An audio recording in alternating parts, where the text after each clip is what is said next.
So I woke up this morning and I said to myself, what I'm doing today is cooler than what I did yesterday. And what I did yesterday didn't stink. So about 12 years ago, I collapsed on a tarmac at Dover Air Force Base. I shattered the orbital bone in my eye and I chipped a vertebrae.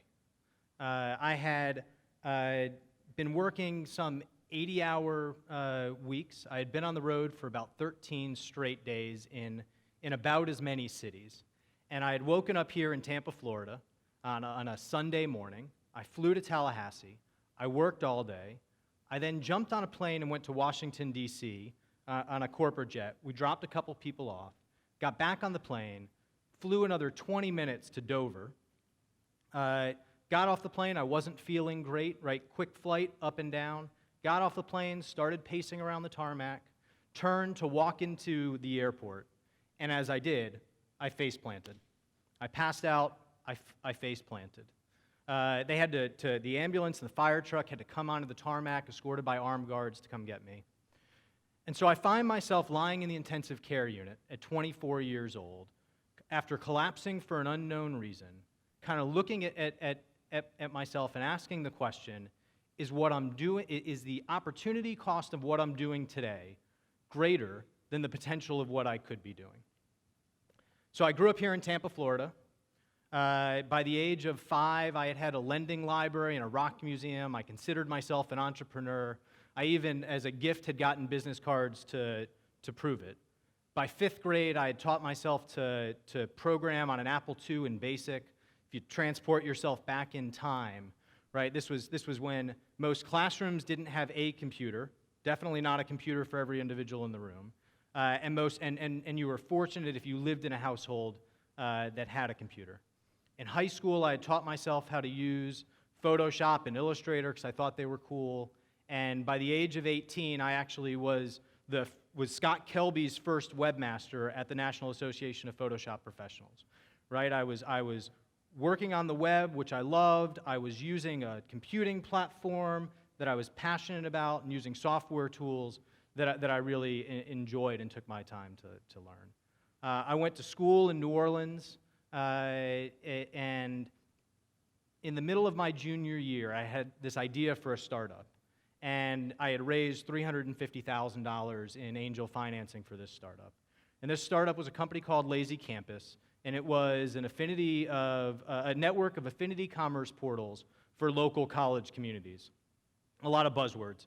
It basically was for each individual college school, there would be a website that had local information about the college, local information about the area, the college community, the restaurants in the area, and a place for the students there to learn about events and what was going on.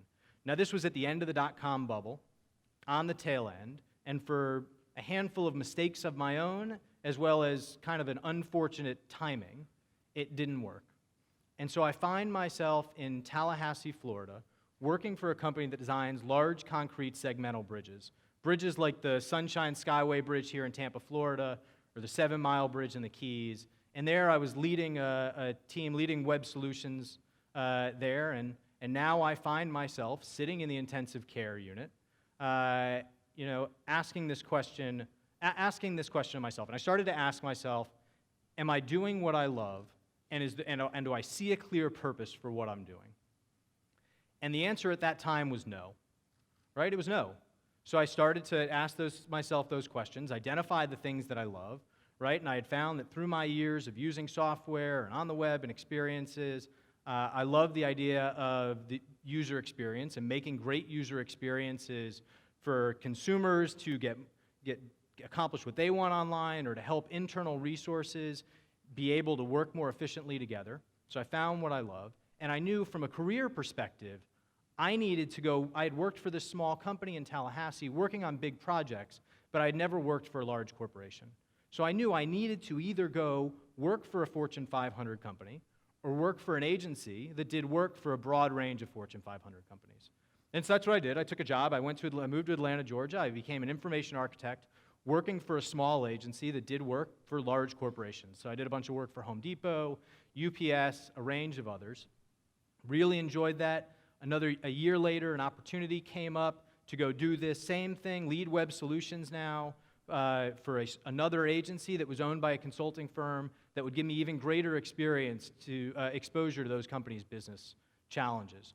So I did that for a couple years, and about 2 years into that, I started to look around, and I started to ask myself again the questions, am I doing what I love, and do I still see a clear purpose for what I'm doing? The answer again at that point was no.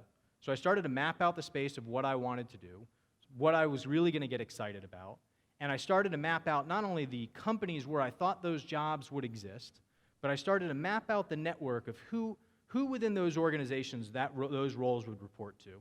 And I started to map out who I knew who was related to those things. And I started looking. And I spent about a year going systematically through this map. And I found myself not getting to the point that I wanted to within that. And so this opportunity came up to go work at Coca-Cola. I will tell you, the companies that were not on that map were specifically chosen as the ones that were. And Coke was intentionally not on that map. But I saw in this opportunity and in the situation I had a short-term opportunity to do something I loved, and I saw that it would give me a short-term and a 6-month window or so. It would help me get what I really wanted out of from the overall purpose in that. And so I went and I said that I worked there for 6 months. 7 years later, I've had a number of different jobs. I've had the amazing opportunity to work for one of and some of the world's most respected brands, some of the world's most recognized brands, on some of the most important projects in that company. I've had the opportunity to work on a FIFA World Cup, work on an Olympics. I led the relationship between Coke and Facebook for 6 years at a time that obviously Facebook has been exploding. And so every day in that last 7 years, right, my 6 months turned into 7 years. And I'll tell you that every day in that experience, I wake up every day and I say to myself, what I'm going to do today is cooler than what I did yesterday, and what I did yesterday didn't stink. And I'll tell you, I think there are two things in there, right? If I look at it, I love what I do, and there's a clear purpose that I feel for what I'm doing. And I would encourage every one of you, look at those two things, right? Find the things that you know you're going to love to do, and identify for yourself a clear purpose for what that is. Whether it's career-driven, whether it's mission-driven, it really doesn't matter. As long as to you there's a clear sense of purpose in what that is.